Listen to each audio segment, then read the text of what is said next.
حضرت علی رضی اللہ تعالیٰ عنہ اور ایک یہودی کا مقدمہ ہے اور قاضی شریح رحمہ اللہ کے پاس ہے. تو حضرت علی رضی اللہ تعالیٰ عنہ کے خلاف وہ یہودی مقدمہ دائر کرتا ہے کہ یہ جو زرہ ہے یہ میری ہے اور یہ دعویٰ کر رہا ہے. حضرت علی رضی اللہ تعالیٰ عنہ سے دلیل مانگی گئی، ثبوت مانگا گیا، تو فرمایا میرا بیٹا حضرت حسن بھی گواہی دے رہا ہے اور میرا غلام کمبر بھی گواہی دے رہا ہے کہ یہ زرہ میری ہے. تو اس قاضی نے کہا کہ بھائی شریعت میں بیٹے اور اپنے غلام کی گواہی اس کے حق میں قبول نہیں ہوتی. حضرت علی رضی اللہ تعالیٰ عنہ کو فرمایا اب کوئی اور گواہ لائیں.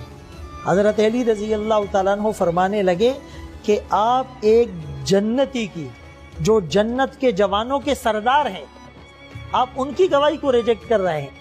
تو قاضی شریح نے کہا کہ وہ بات آپ کی ٹھیک ہے، لیکن فقہ میں اور قضاء میں فیصلوں میں اس طرح ہوتا ہے کہ اپنے بیٹے اور اپنے غلام کی گواہی اس کے حق میں قبول نہیں ہوتی.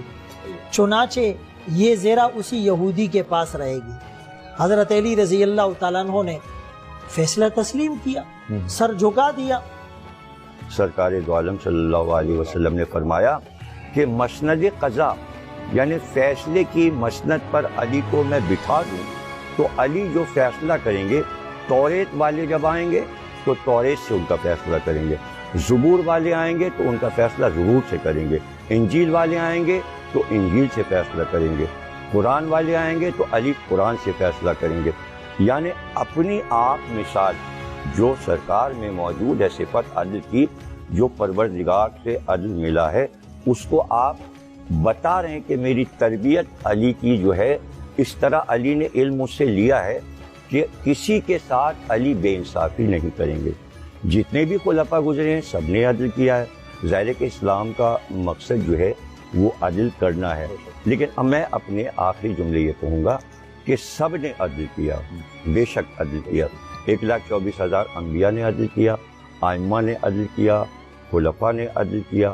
حضرت علی کا عدل مشہور ہے کہ کئی کتابیں لکھ دی گئیں کہ آپ کے فیصلے عدالت میں مثال میں دیے جاتے ہیں.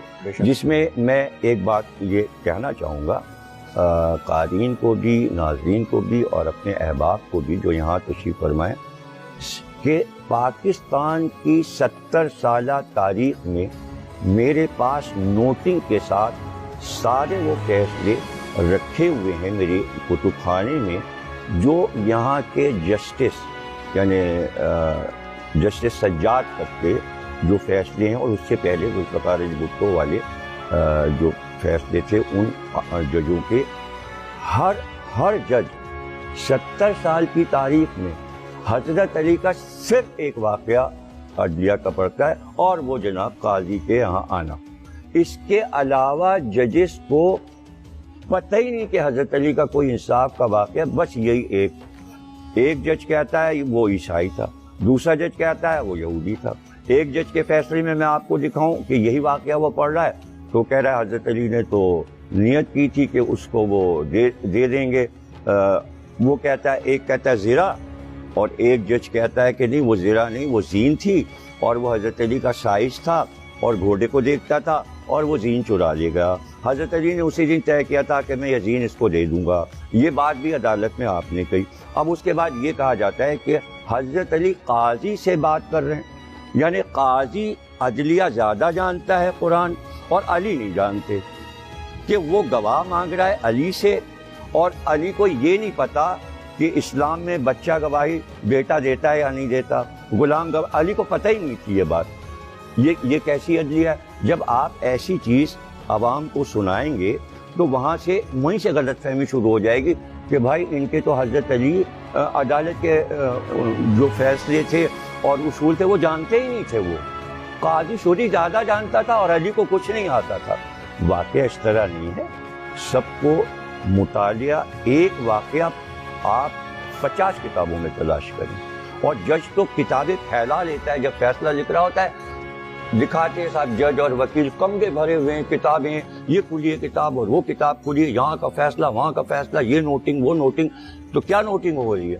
ایک ہی واقعہ جج سنا رہا ہے، اس کے علاوہ آج تک کوئی واقعہ سنایا ہی نہیں، اور وہ بھی 10 طریقے سے سنایا جا رہا ہے۔ بھائی ایک طریقے سے آپ لکھیے عدالت میں اور یہ بتائیے۔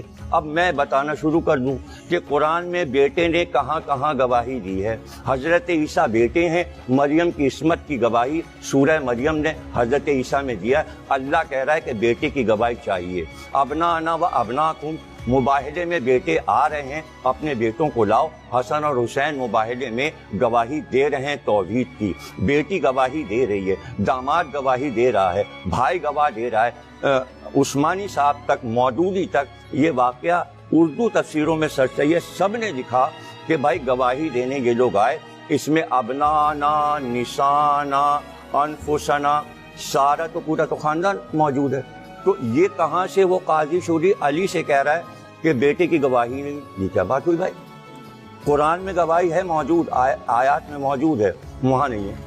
یہ کیسی بات ہے؟ حضرت داؤد باپ ہیں، سلیمان بیٹے ہیں، ہر نبی اپنے باپ کی گواہی دیتا ہے۔ یہ ضروری ہے کہ وہ یہ کہے کہ میرا باپ نبی تھا۔ ایک ہی بیٹا ہوتا ہے جو گواہی دیتا ہے۔ اسماعیل حضرت ابراہیم کی گواہی دیں گے، قرآن میں موجود ہے۔ جناب اسحاق ابراہیم کی گواہی دیں گے۔ جناب نوح کا بیٹا جناب نوح، سام ہوں یا یافس ہوں یا حام ہوں۔ اس کے بعد آگے بڑھیے، جناب یحییٰ، جناب زکریا کی گواہی دیں گے، قرآن میں موجود ہے۔ تو یہ زبانی ایک دوسرے سے سنا اور وہ چلے جا رہا ہے۔ بھائی کتاب تو اٹھا کے دیکھ لو کہ اصل معاملہ، اصل واقعہ کیا ہے۔